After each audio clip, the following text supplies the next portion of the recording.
Hello everyone, स्वागत है आप सबका। मेरा नाम है प्रवीण चक्रवर्ती और आज हम लोग एक और एसी के एक बहुत ही बेहतरीन सवाल को आज हम लोग यहाँ पे करने वाले हैं। तो क्वेश्चन क्या है, ध्यान से समझना है आपको। ठीक है, मैं बता रहा हूँ, अब आराम से क्वेश्चन को पढ़ना है जैसे कि पुराना मैंने आपको तरीका बताया हुआ, और इस क्वेश्चन को खुद से सॉल्व करना है, देन आपको वीडियो कंप्लीट करना है। देखिए क्वेश्चन क्या कह रहा है कि current of 4 ampere flows in a coil. एक करंट है कि कॉयल में फ्लो कर रहा है, वो करंट 4 एम्पियर, ठीक है, और connected to a 12 volt DC source. आपने एक 12 वोल्ट के डीसी सोर्स के साथ अगर एक कॉयल को कनेक्ट किया है तो उसमें कितना जा रहा है, वो 4 एम्पियर का करंट दे रहा है। लेकिन अगर उसी कॉयल को, if the same coil is connected to a 12 volt, ठीक है, 50 रेडियन पर सेकंड एसी सोर्स के साथ कनेक्ट करते हैं, तो अब करंट 2.4 एम्पियर करंट डिक्रीज कर जाता है। ठीक है, जब एसी सोर्स के साथ कनेक्ट करते हैं, फ्लोज इन द सर्किट। ठीक है, determine the inductance of the coil. Coil का इंडक्टेंस कितना है, यानी एल आपको निकालने की बात बोला जा रहा है। सेकंड बोला जा रहा है कि power develop in the circuit if a 2500 microfarad capacitor is connected in series with the coil. अगर आप 2500 माइक्रोफैराड का कैपेसिटर अगर उस कॉयल के साथ सीरीज में लगा देंगे तो उस वक्त कितना पावर डिसिपेट होगा, डेवलप्ड होगा, जो भी है ये आपसे पूछा गया है। ठीक है, तो आपको इस ध्यान से समझना है इस क्वेश्चन में। देखिए सबसे पहला है कि इस कॉयल में 4 एम्पियर जा रहा था पहला, जब उसे डीसी सोर्स के साथ कनेक्ट कर रहे हैं।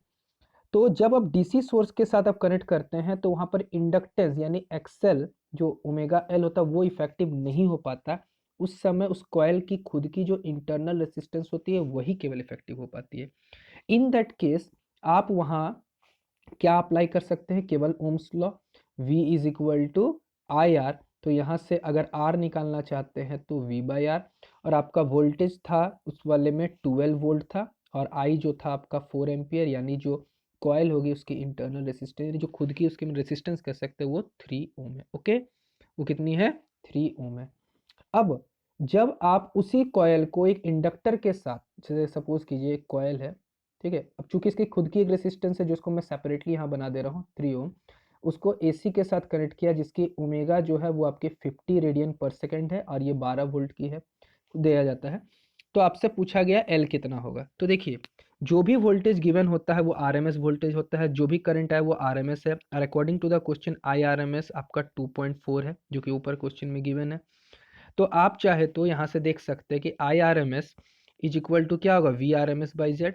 तो यहाँ से जेड जो है वो root over R square plus omega L का स्क्वायर, और वी आर एम एस है।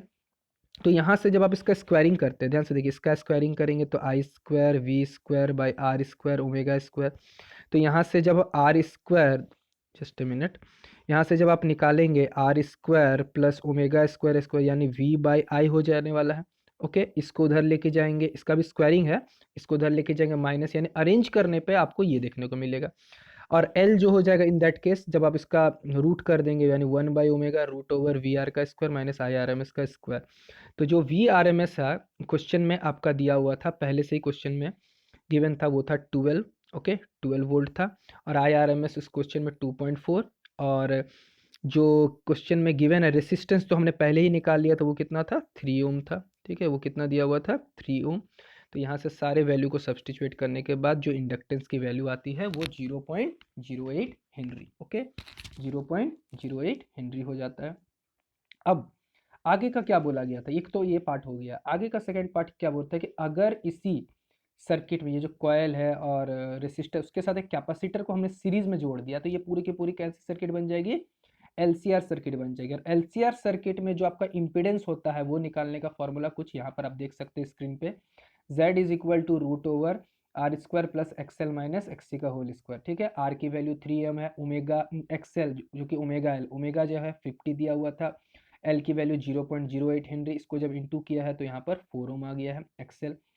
और आपसे एक्सी, एक्सी क्या है, 1/ओमेगा सी, ओमेगा के वैल्यू 50 और सी जो था वो आपका इसमें माइक्रोफेराड में, माइक्रोफेराड से अगर फेराड मिला 10⁻⁻⁶ से इंटू कर देंगे, सॉल्व करते हैं तो आप पाते हैं 8 ओम। ओके, यानी एक्सी की वैल्यू क्या है, 8 ओम हो जा रही है। तो Z निकालना है तो रूट ओवर 3 स्क्वायर प्लस 4 - 8 का स्क्वायर, 4 - 8 हो जाएगा 4 का स्क्वायर, यहाँ से पाइथागोरस सेट हो जाएगा जो कि आप देख सकते हैं 5 ओम, यानी इम्पीडेंस जो है वो आपका कितना आ गया, 5 ओम। ओके, अब जो ध्यान देने वाली बात है, आपसे पूछा था पावर, ठीक है, क्या पूछा था आपसे? पावर पूछा। तो पावर इज इक्वल टू होता है, आपने पढ़ा है मेरे प्रीवियस लेक्चर, अगर आपने देखे हो तो वहाँ सबको समझ में आ जाएगा, V R M S into I R M S into cos five. तो वी आर एम एस और आई आर एम एस क्या होगा? V R M S by Z होगा। कॉस फाइव पहले से पता है आपको, अगर आपने एसी का कंसेप्ट पढ़ा होगा, वो आर बाई जेड होता है।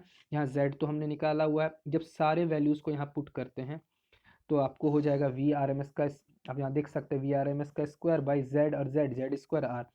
सारा value V R M S है 12, जेड आपका 5 है। जो भी यहाँ से आप सॉल्व करते हैं तो आंसर पाते हैं, जो एवरेज पावर की जो वैल्यू पाते हैं 17.28 वाट। ओके, तो ये आपका पूरा का पूरा एंटायर क्वेश्चन का हो जाता है सॉल्यूशन। ओके, तो आई होप कि आपको ये पूरी की पूरी चीज़ जो है जो आपको क्लियर हुई होगी। ठीक है, कोई डाउट है तो आप कमेंट सेक्शन में कमेंट करके पूछ सकते हैं। Thank you.